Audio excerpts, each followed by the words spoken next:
दोस्तों नमस्कार, मैं हूं शैलेंद्र सिंह और आप देख रहे हैं हमारा यूट्यूब चैनल शब्द शब्द शैलेंद्र सिंह। आज हम हैं डॉक्टर अदिति जैन जी के साथ, जिनका द माइंड स्पेस नाम से क्लिनिक है अलीगंज में, जो इंजीनियरिंग चौराहा है वहाँ पर।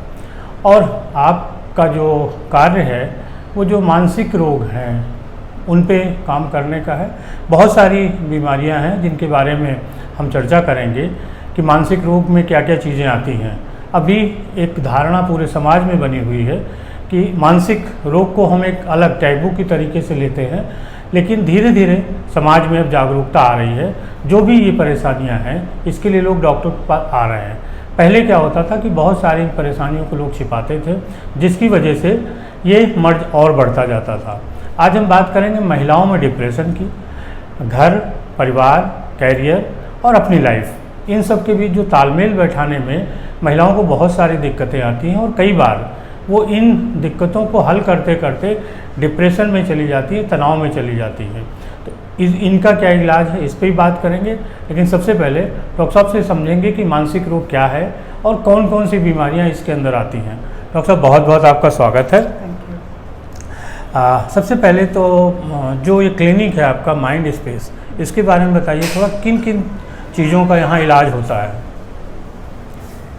तो माइंड स्पेस एक साइकेट्री क्लिनिक है जो कि अलीगंज में स्थित है और यहाँ पर हर तरह के मानसिक रोगों का इलाज किया जाता है। जैसे कि आमतौर पे जो बीमारियाँ देखी जाती हैं, जैसे डिप्रेशन या एंग्जाइटी, या फिर आम भाषा में जिसको एक पागलपन जिसको बोला जाता है, जैसे स्किज़ोफ्रीनिया, या फिर विभिन्न प्रकार के एडिक्शंस, लत लग जाना, या OCD जिसको ऑब्सेसिव कंपल्सिव डिसऑर्डर बोला जाता है। इन सारी बीमारियों का इलाज यहाँ पर होता है। इसके अलावा बच्चों में जो भी मानसिक रोग देखे जाते हैं, बच्चों में विभिन्न प्रकार की समस्याएं होती हैं, जैसे कि उनमें बुद्धि की कमतरता होना या फिर ध्यान न लगना, बच्चों का बिहेवियर में प्रॉब्लम्स आना, और भी चंचलता, अत्यधिक चंचलता होना, IQ की कमी, ये सारी प्रॉब्लम्स का भी यहाँ पे हल किया जाता है। सेक्सुअल प्रॉब्लम्स भी इसी में आती हैं? बिल्कुल, सेक्सुअल प्रॉब्लम्स, एक हेल्दी सेक्सुअल लाइफ जो है कि एक इंसान की लाइफ में बहुत ज़रूरी होती है, उससे रिलेटेड भी बहुत सारी समस्याओं का समाधान यहाँ पर किया जाता है। आप जब से इस करियर में हैं, किन बीमारियों को लेकर लोग ज़्यादा आते हैं? दुर्भाग्यवश अभी भी ऐसी बहुत सारी प्रॉब्लम्स हैं जिनको लेके लोग ओपनली बात नहीं करते हैं जी। खुद में सहन करते रहते हैं या फिर परेशान होते रहते हैं। लेकिन डिस्पाइट ये जानकारी होने के कि आजकल ऑप्शंस अवेलेबल हैं, लोग नहीं आते हैं। उसके पीछे बहुत बड़ा कारण ये है कि कहीं ना कहीं हम मानसिक बीमारी का होना एक अंदरूनी कमज़ोरी समझते हैं। हम ये नहीं समझते कि ये भी एक बीमारी है जिसका कि इलाज किया जा सकता है। लेकिन अब लोग फिर भी जागरूक हो रहे हैं सोशल मीडिया के थ्रू, या फिर कह लीजिए कि जिस तरह से आजकल प्रचार किया जा रहा है, तो लोग आने लगे हैं। इसमें डिप्रेशन जो है एक बीमारी है, डिप्रेशन या एंग्जाइटी रिलेटेड इश्यूज जैसे पैनिक अटैक्स, और इन सब के लिए लोग कॉमनली आ रहे हैं। स्पेशली और रिलेशनशिप रिलेटेड प्रॉब्लम्स के लिए भी लोग काफ़ी अप्रोच कर रहे हैं जी। हम लोग जैसे चर्चा करना चाहते थे कि आपकी तो ये बहुत सारी बीमारियों की वो है, हम इन पे अगर सीरीज बना के बात करेंगे तो दर्शक आसानी से समझ सकेंगे। आज हम जो महिलाओं में डिप्रेशन होता है उसके क्या कारण होते हैं और किस तरीके का दबाव होता है, और क्या वो आपके पास आती हैं कि हमें डिप्रेशन है और हमें इलाज की ज़रूरत है? तो महिलाओं में एक्चुअली क्या है कि पुरुषों की तुलना में दोगुनी मात्रा में डिप्रेशन देखा गया है। अच्छा। इसके जो हैं कारण, जो वैज्ञानिकों ने, जो साइकोलॉजिस्ट ने बताए हैं, वो बहुत अलग अलग लेवल्स पे इसके कारण होते हैं। सबसे बड़ा कारण है उनकी जो बायोलॉजिकल एक टेंडेंसी है, या फिर बायोलॉजिकल प्रीडिस्पोजिशन जिसको बोला जा सकता है, क्योंकि एक महिला जो है अपनी लाइफ टाइम में बहुत सारे हार्मोनल चेंजेस से गुजरती है। सबसे पहला चेंज होता है मेनार्की जिसको कहते हैं, कि पीरियड्स का स्टार्ट होना। वो एक इम्पॉर्टेंट फेज़ होता है एक महिला की लाइफ में, और आमतौर पे देखा जाता है कि बहुत सारी महिलाओं को पीरियड्स के स्टार्ट होने के पिछले हफ्ते से लेके चिड़चिड़ापन, रोना आना, मन न लगना, दुखी रहना, ये सारी तकलीफ़ें होती हैं जो धीरे धीरे जैसे पीरियड्स स्टार्ट हो जाते हैं और ब्लीडिंग ख़त्म हो जाती है उस तब तक फिर ठीक हो जाते हैं। लेकिन कुछ महिलाओं में देखा गया है कि ये एक्सीड कर जाता है, मतलब 2 हफ्ते 3 हफ्ते तक भी उनमें चिड़चिड़ापन, उदासीनता बनी रहती, तो उसको एक प्री मेंस्ट्रुअल डिस्फोरिक डिसऑर्डर करके एक नाम दिया गया है। जो कि एक बीमारी है जिसका कि इलाज किया जाता है प्रॉपर दवाइयों के द्वारा और काउंसलिंग के द्वारा। फिर सेकंड फेज़ आता है जब एक महिला प्रेग्नेंट होती है या बच्चे को जन्म देती है। उस टाइम पे भी बहुत हार्मोनल चेंजेस होते हैं, बहुत उथल पुथल होती है शरीर में, जिसके कारण एक महिला बहुत ज़्यादा सेंसिटिव और नाजुक हो जाती है। और इमीडिएटली देखा गया है कि डिलीवरी के बाद का जो कुछ फेज़ होता है उसमें बहुत सारी महिलाओं को डिप्रेशन होता है। अच्छा। हाँ जी, तो उसमें बच्चा भले ही स्वस्थ होता है लेकिन बच्चे के देखभाल में मन न लगना, बच्चे को लेके नेगेटिव विचार, बायोलॉजिकल चेंज होते हैं, बायोलॉजिकल चेंजेस होते हैं, उसकी वजह से बहुत बिना मतलब कि रोना आना, नींद ना आना, ये सारी समस्याएं जो हैं वो देखी जाती हैं। और तीसरा इम्पॉर्टेंट फेज़ होता है जब मेनोपॉज होता है, मतलब जब पीरियड्स बंद होने लगते हैं, उस टाइम पे बहुत ज़्यादा मूड फ्लक्चुएशंस, इरिटेबिलिटी, चिड़चिड़ापन, अकेला महसूस करना, रोना आना, ये सारी तकलीफ़ें, डिप्रेशन फिर से बढ़ सकता है। तो ये तो हो गया है बायोलॉजिकल कारण होता है। इसके अलावा बहुत सारे साइकोलॉजिकल कारण, साइकोसोशल जिसको कहते हैं कि सामाजिक कारण भी बहुत सारे होते हैं कि डिप्रेशन महिलाओं में ज़्यादा होता है। जैसे कि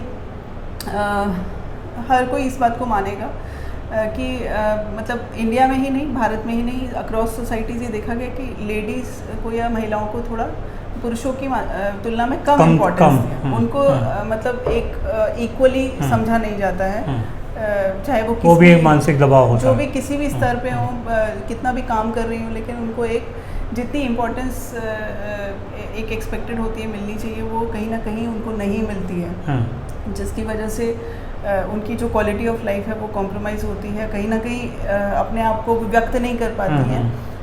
तो ये भी एक जो क्रॉनिकली मतलब एक लंबे समय तक अगर ये दबाव रहता है तो बहुत उनमें एक उपेक्षा का भाव आ जाता है, ये भी एक अपने प्रति भी उनके अंदर एक सेल्फ एस्टीम, उनकी अपने को देखने का जो नज़रिया है वो भी एक कह सकते हैं कि कम आंकने लगती है वो खुद को भी, जिसकी वजह से भी डिप्रेशन होता है। फिर एक और चीज़ होती है कि बचपन से थोड़ा महिलाओं को ज़्यादा प्रोटेक्टेड और सपोर्ट किया जाता है हर चीज़ में, उनको अपनी क्षमताओं को पूरी तरह से एक्सप्लोर करने का मौका नहीं दिया जाता, जिसकी वजह से भी डिप्रेशन जो है वो महिलाओं में पुरुषों के कंपैरिजन में ज़्यादा होता है।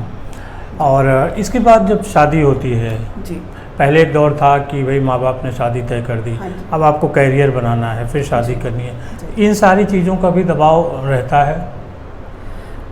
मैं समझती हूँ कि शादी और करियर दोनों का एक इक्वल इम्पोर्टेंस है एक महिला की लाइफ में। कहीं ना कहीं फाइनेंशियली इंडिपेंडेंट ना होना भी एक डिप्रेशन का कारक बन सकता है, क्योंकि वही बात आ जाती है कि फिर आपकी बात को उतना तवज्जो नहीं दिया जाता है, आपकी बात को उतना इम्पोर्टेंट नहीं समझा जाता है।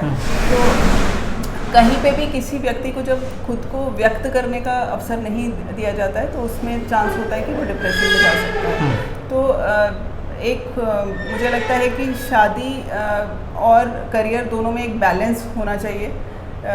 ऐसा भी नहीं है कि शादी नहीं हो सिर्फ करियर हो, सिर्फ करियर हो शादी हो, ऐसा मतलब दोनों चीज़ें इंपॉर्टेंट हैं मेरे हिसाब से। इसके बाद जो दौर आता है वो है रिलेशनशिप का। हाँ जी, वहाँ पे भी बहुत सारी चीज़ें पहले होता था, लोग स्वीकार कर लेते थे या मन मार लेते थे, ठीक है, एक तरीके से उन्होंने अपने को उन परिस्थितियों के हिसाब से ढाल लेते थे। आज देखिए कि जो तलाक के मामले हैं वो ज़्यादा हो रहे हैं, आपसी झगड़े बहुत सारे हो रहे हैं, तो ये रीज़न भी मानसिक दबाव का कारण बनता है। जो रिलेशनशिप में क्या क्या दिक्कतें होती हैं? रिलेशनशिप मेरे ख्याल से बहुत एक बड़ा कारण है, क्योंकि जो हम कहते हैं कि इंसान जो है एक सोशल एनिमल है, ठीक है, हम अपने रिलेशंस के थ्रू ही जीते हैं, हम अकेलेपन में जी नहीं सकते, क्योंकि शायद ईश्वर ने हमें उसी तरह बनाया है कि हम एक दूसरे पर डिपेंडेंट होके एक दूसरे के काम आके ही हम एक जीवन व्यतीत कर सकते हैं। तो रिलेशनशिप्स में एक तरह से मिठास होना बहुत ज़रूरी है, एक बैलेंस्ड लाइफ के लिए। तो लंबे समय तक अगर रिलेशनशिप में किसी को भी प्रॉब्लम है, ये सिर्फ महिलाओं के लिए नहीं है, ये पुरुषों के लिए भी उतना ही लागू होता है कि रिलेशनशिप्स में प्रॉब्लम जो है वो एक बहुत इम्पॉर्टेंट कारण है डिप्रेशन का। आज के दौर में सबसे ज़्यादा दिक्कत किस चीज़ को लेकर महिलाओं को है डिप्रेशन में? टॉप ऐसा कोई कारण?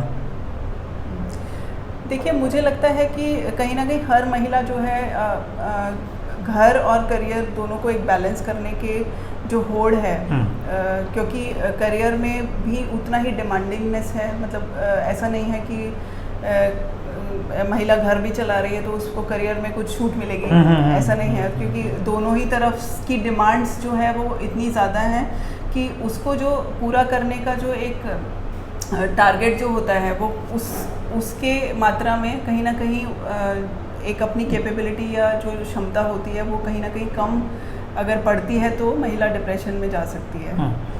एक आजकल सोशल मीडिया का भी दौर है जी। सोशल मीडिया भी कई तरीके से लोगों की ज़िंदगियों को प्रभावित कर रहा है, इसकी भी कुछ भूमिका आपको नज़र आती है डिप्रेशन में?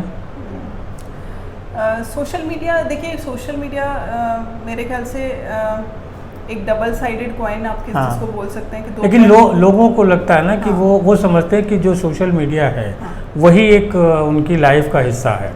धीरे धीरे जब हम समाज से कटते गए तो सोशल मीडिया ही एक समाज बन गया, और वहाँ पे जब उपेक्षा मिलती है या कोई आपको दिक्कत फेस होती है तो आप थोड़ा सा परेशान होते हैं। जी, सोशल मीडिया, देखिए आपने बिल्कुल सही कहा कि वो एक अपने आप में एक अलग दुनिया बन चुकी है, और जो आपसी इंटरेक्शन जो एक एक्चुअली जो था वो बहुत कम हो गया है।